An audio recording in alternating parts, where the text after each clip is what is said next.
সত্যি করে একটা কথা বলবেন, কখনো কি কোনো শান্ত নদীর গভীরে লুকিয়ে থাকা হাহাকারটা অনুভব করেছেন?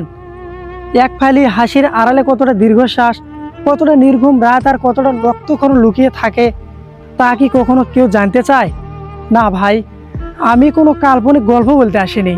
আজ আমি আপনাদের সামনে দাঁড়িয়েছি আমার আর আপনার মতো হাজারো সাধারণ মানুষের ডুকরে গাদার সেই বাস্তবতার কথা বলতে, যা আমরা কাউকে বলতে পারি না। একটু সময় দিন, হয়তো আজ আমার গল্পের মাঝে আপনি নিজের প্রতিচ্ছবি খুঁজে পাবেন। সত্যি বলতে কি, আমরা এই দুনিয়াতে একাই এসেছিলাম, আর দিন শেষে ওই অন্ধকার কবরে একাই ফিরে যেতে হবে। কিন্তু এই মাঝখানে সময়টুকুতে আমরা অন্যের জন্য কতটা ক্ষয় হই তা কি কেউ হিসাব রাখে? একটা ছেলে যখন ঘর থেকে বের হয়, তার কাঁধে থাকে একা সমান দায়িত্ব।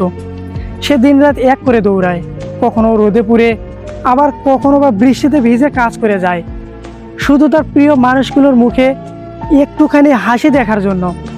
সে নিজের সব স্বপ্ন বিসর্জন দেয়, নিজের ইচ্ছেগুলো মাটি চাপা দিয়ে রাখে। সে স্বপ্ন দেখে একদিন আমি সফল হব, সেদিন হয়তো সবাই আমাকে একটু মন থেকে ভালোবাসবে। কিন্তু এই শহরটা বড়ই নিষ্ঠুর, বড়ই স্বার্থপর।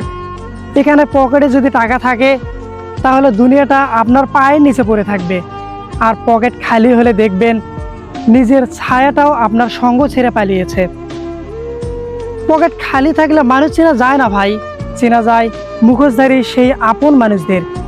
আমি কোনো বানোয়াট কথা বলতে আসিনি, আমি বলতে এসেছি সেই কথাগুলোর কথা যা ভেতরে ভেতরে আমাকে তিলে তিলে শেষ করে দিচ্ছে। সবচেয়ে বেশি কষ্ট হয় তখন, যখন নিজের শরীরের শেষ রক্ত বিন্দুটুকু দিয়ে বিলিয়ে দেওয়ার পরেও সবচেয়ে কাছের মানুষগুলোর মুখে শুনতে হয়, তুমি আমাদের জন্য করেছোটা কি? বিশ্বাস করেন ভাই, ওই একটা বাক্য শোনার পর মনে হয় পায়ের তলার মাটি সরে যাচ্ছে। মনে হয় হাজারো মানুষের এই ভিড়ে আমি বোধহয় সব থেকে বড় অপরাধী। আরে আমরা তো রক্তে মাংসে করা মানুষ, রোবট তো নই। আমাদেরও তো একটু ক্লান্ত লাগে, আমাদেরও তো একটু সান্ত্বনা পেতে ইচ্ছা করে।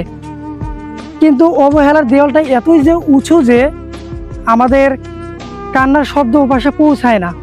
প্রিয় মানুষগুলোর সামান্য একটু অবহেলা আমাদের সাজানো স্বপ্নগুলোকে কাচের মতো ভেঙে চুরমার করে ফেলে। তাই আজ যারা আমার কথাটা ভিডিওর মাধ্যমে শুনছো, তাদের কাছে আমার একটাই অনুরোধ, কাউকে হাসাতে না পারলেও অন্তত নিজের স্বার্থের জন্য কাউকে কাঁদাবেন না। কারণ মানুষের মনটা কাচের মতো, একবার যদি তাতে ফাটল ধরে, পৃথিবীর সমস্ত ভালোবাসা দিয়েও সে দাগ মোছা যাবে না।